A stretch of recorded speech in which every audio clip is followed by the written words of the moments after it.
Well, it has been a spectacular week here in Naples, Florida, as we have locked ourselves into the Minto U.S. Open Pickleball Championships, powered by Margaritaville. The sun has gone down here on Zing Zang Championship Court. Got a nice shade under this and what is considered the Super Bowl of pickleball, and we have got a tremendous match that we're going to witness here. Jardim and Carr taking on Tereshchenko and Kovalova. Corinne Carr leads us off in the women's pro doubles here today. Yeah, Corinne, she is a professor of finance at Campbell University. She considers pickleball her hobby, and she absolutely loves it. She's the defending champion here at the U.S. Open with Simone Jardim. And Simone, she has had a busy week here in Naples at East Naples Community Park, and she continues to add to her pickleball resume. That's right. Simone Jardim, she is a local hometown favorite. She coaches here, she trains here, and you can see she's such a happy person. She loves being on the court, and that really comes through in the exciting way that she plays the game. On the other side, Irina Tereshchenko. First time we're going to see her here in the women's pro doubles. Yeah, Irina and Lucy have played Corinne and Simone multiple times, most recently back at Nationals, and Irina and Lucy took the silver there. And Lucy Kovalova, former tennis star at Wichita State. She's had quite a week as well. Yeah, she sure has. She is the tennis and pickleball pro at the Wichita Country Club in Wichita, Kansas. And she's certainly going to be hungry for a women's championship here tonight. Yeah, this is sure to be an exciting one here. Irina and Lucy were the silver medalists to Corinne and Simone at the Nationals. Well, it's been about 6 months ago now. Okay, we're starting the game with 0-0-2. First serve in play, underway. So Melissa and Drew, we have a little bit of wind at the backs right now of Kovalova and Tereshchenko. So that means the balls that they hit that might otherwise stay in run the risk of going a little bit long. Meanwhile, Corinne Carr and Simone Jardim, they get to hit into the wind, so they can swing freely a little bit more with the expectation that some of those balls will stay in play. Start off with both teams dinking as that one barely gets over the net. Lucy Kovalova in the white. And she hits it. Looked like it was close to the line there. It was just out. Really just out. Yep, so we're going to see this early on in the match where players, all four women, are up at the net looking to pounce on something high, and what they're likely to do to each other most of the time is to play a low, soft, short ball, forcing their opponents to hit upwards. Because if you hit upwards, you're forced to hit slowly if you want to keep that ball in play. So we call those dinks, and a good low dink forces a slower hit, limits your opponent's ability to cause much trouble. Is it good in doubles and pickleball for both athletes to have sometimes different strengths to complement each other? Yeah, definitely being able to go back and forth between the fast game and the slow game.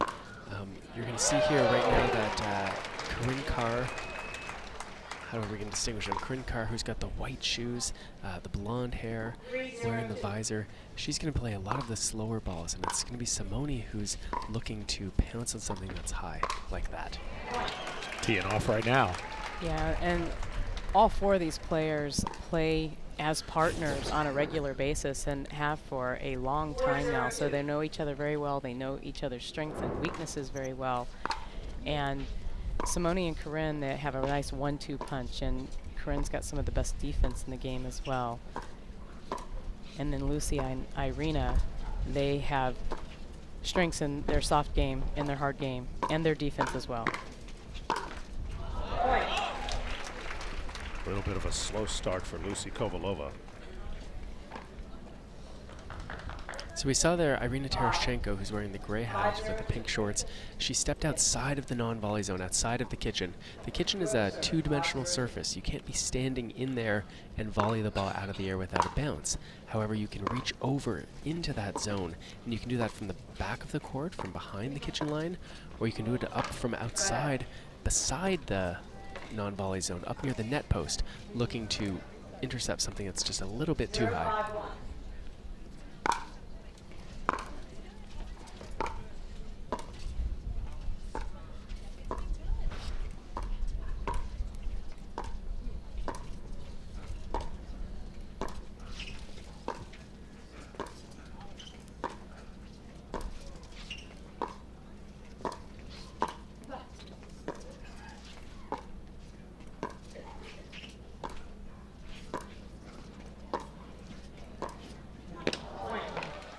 And a nice show of patience there by all 4 players. Just waiting, either waiting for that opportunity for that ball to get up high or just waiting for someone to make an error. So key in pickleball as Kovalova hits it a little bit wide and long to just be efficient and be patient as well, Mark. I know that's a lot of what you teach. Yeah, it's important. Being patient doesn't mean always hitting slowly, but it means waiting for the appropriate time to hit fast. And these women, if they want to be able to test their opponents to push them, they can't be going for fastballs all the time because their opponents are too good.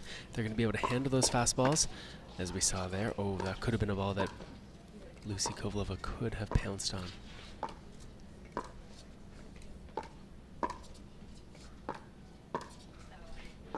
So we see that Corinne Carr is definitely the target player early on for Kovalova and Terashenko. They're going to keep hitting at her, hoping that she pops up something like she did there. Lucy Kovalova's fired up. Yeah, she is. And I know Corinne was hoping to get that ball pushed just by her across the middle, but Lucy had that paddle up and she was ready. Sometimes we call that sitting on the back end. I spoke with Lucy about this a little while ago, about this idea of being ready for that ball. Not being ready for anything, but expecting that ball coming to the backhand, sitting on that backhand, and then when it's there, you know exactly what to do with it. Simone has had benefit of what has felt like a home crowd on her side. She is a coach here locally in the Naples area, and it sounds like a lot of her students, a lot of her fans, and the crowd watching. They are definitely here. As Simone does her teaching right here at these courts at the East Naples Community Park. Oh, tough one that time, and Kovalova got caught in the eye. And Mark, that is a stinger. I know this ball is a ball that is hollow, but still, when it hits you, it hurts. Yeah, you'll see here, it went off the paddle. Gave her a little bit of a shock. They're not going to call a timeout. They're going to keep playing. Now notice after Terashenko returns that she's probably going to run all the way over to the left. That's right, because she wants to play on the left side. That's her preferred side here.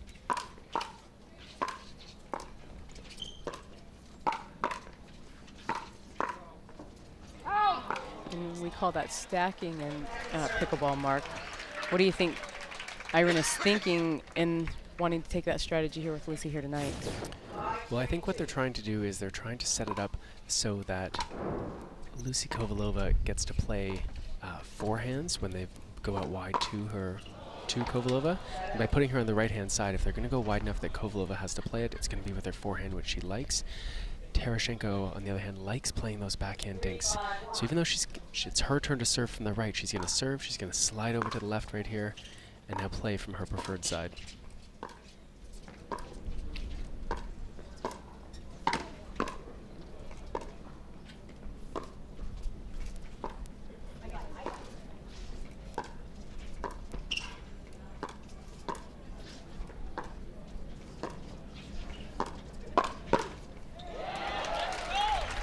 Well, Corinne had called Simone off a couple times in that point, but eventually Jardine knew the right time to step in.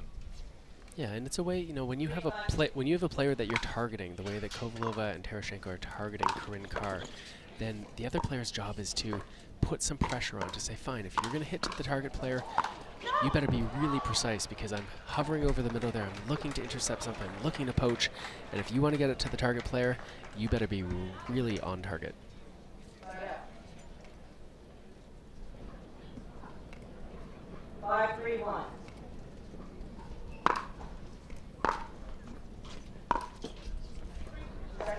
It's a good deep return. So hitting the ball as a return of serve deep is really important because that means that when you're up at the net, when you're up at the kitchen line, your opponents have a long distance they have to hit that ball, which means you're going to have more time to handle it And even if they do hit a good shot, they're going to have a further distance they have to run to get up to the net.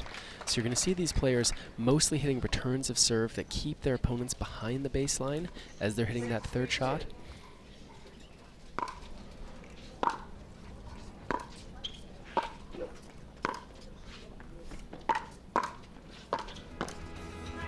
We're underway here at the Minto US Open Pickleball Championships, powered by Margaritaville.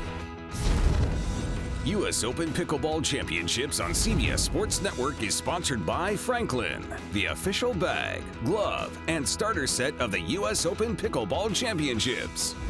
And by ilovepickles.org, a place to celebrate all things pickled.